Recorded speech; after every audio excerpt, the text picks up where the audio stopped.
اسی طرح اجتماعی طور پر گناہوں کے جو نقصانات ہوتے ہیں ان میں سے ایک یہ بھی ہے کہ ذلت و رسوائی اس قوم کا مقدر بن جاتی ہے۔ اللہ اور اس کے رسول کی نافرمانی کی وجہ سے، گناہوں کی کثرت کی وجہ سے وہ قوم ذلیل ہو جاتی ہے۔ آج اپنی طرف دیکھ لیں، مسلمانوں کی طرف دیکھ لیں، آج مسلمان قوم جو ہے بحثیت قوم کوئی عزت نہیں، کوئی مقام نہیں، ذلیل و رسوا ہو رہے ہیں۔ چند لاکھ ڈالروں کے عوض ہم اپنے مسلمان بھائیوں کو امریکہ کے حوالے کرتے رہے۔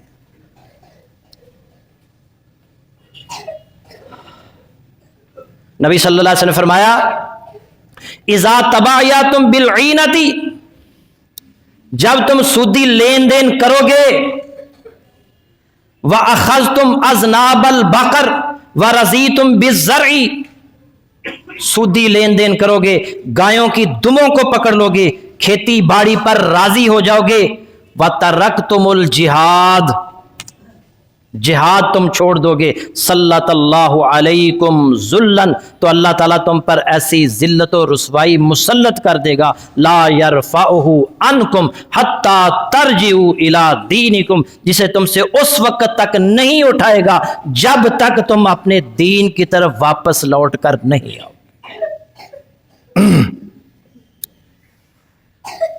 1990 سے لے کر آج 2023 ہے نا جی، کتنے سال، 33 سال ہو گئے نا 5 فروری مناتے ہوئے۔ کیا کشمیریوں کے حالات بہتر ہوئے؟ بلکہ بد سے بدتر ہوتے چلے جا رہے ہیں۔ نئی قانون سازی کر کے انہوں نے ان کو اپنا حصہ بنا لیا ہے، لیکن ہم 5 فروری تسلسل کے ساتھ منا رہے ہیں۔ اس طرح منانے سے کشمیر آزاد؟ اللہ کے نبی کیا کہہ رہے ہیں؟ وَتَرَكْتُمُ الْجِهَادَ، تم نے جہاد چھوڑ دیا تو اس کے نتیجہ کیا نکلے گا؟ سلط اللہ علیکم ذلًا، اللہ تعالیٰ تم پر ایسی ذلت و رسوائی مسلط کر دے گا، لا یرفعہ عنکم حتی ترجعوا الی دینکم، جسے تم سے اس وقت تک نہیں اٹھائے گا جب تک تم اپنے دین کی طرف واپس نہیں آؤ۔ دین کی طرف آنا ہوگا، ورنہ یہ ذلت و رسوائی ختم نہیں ہوگی۔ اسی طرح اجتماعی طور پر گناہوں کے جو خطرناک نتائج ہیں ان میں سے ایک یہ بھی ہے کہ فتح شکست میں بدل جاتی ہے۔ اس کی بہترین مثال جنگ احد، نبی صلی اللہ علیہ وسلم نے 50 افراد کا ایک گروپ ایک جگہ پر، ایک ٹیلے پر مقرر فرمایا اور کہا کہ یہ جگہ نہیں چھوڑنی جب تک میں حکم نہ دوں،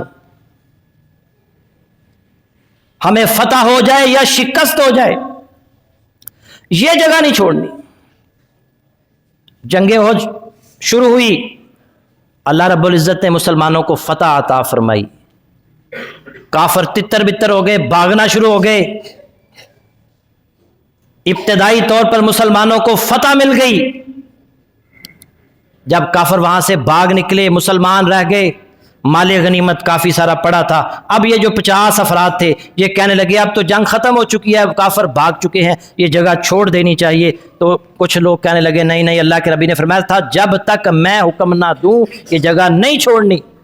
اختلاف آپس کے اندر پیدا ہو گیا اور 40 صحابہ اس جگہ کو چھوڑ کر میدان جنگ میں آگے، اس ٹیلے پر صرف 10 افراد رہ گئے۔ ادھر خالد بن ولید ابھی مسلمان نہیں ہوئے تھے، انہوں نے اپنی کافروں کو، سب ساتھیوں کو دوبارہ اکٹھا کیا اور دیکھا وہ بیک پر جو اللہ کے نبی صلی اللہ علیہ وسلم نے صحابہ کھڑے کیے تھے، اب وہ محض تھوڑے سے ہیں، چند ایک لوگ ہیں۔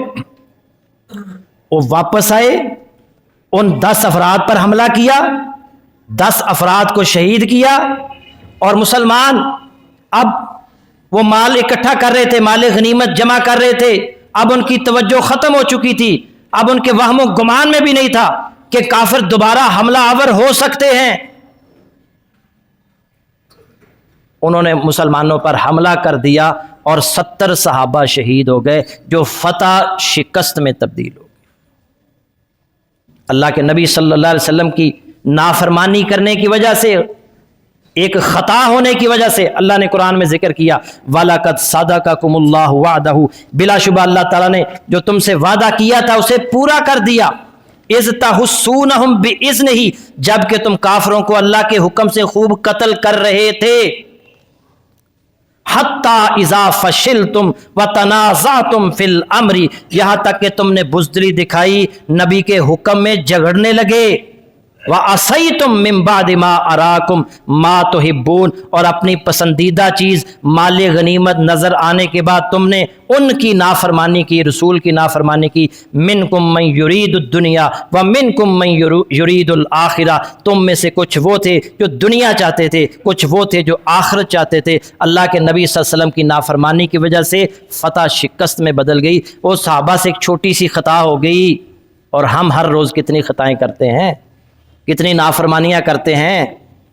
آج ہمارا امن، سکون اور چین ختم ہو چکا ہے. یہ گناہوں کے خطرناک نتائج ہیں.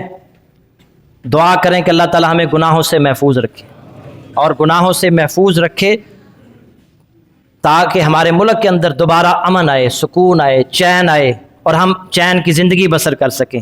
اللہ تعالیٰ بد امنی سے محفوظ فرمائے، ہمارے ملک کو استحکام نصیب فرمائے. وآخر دعوانا الحمد للہ رب العالمین.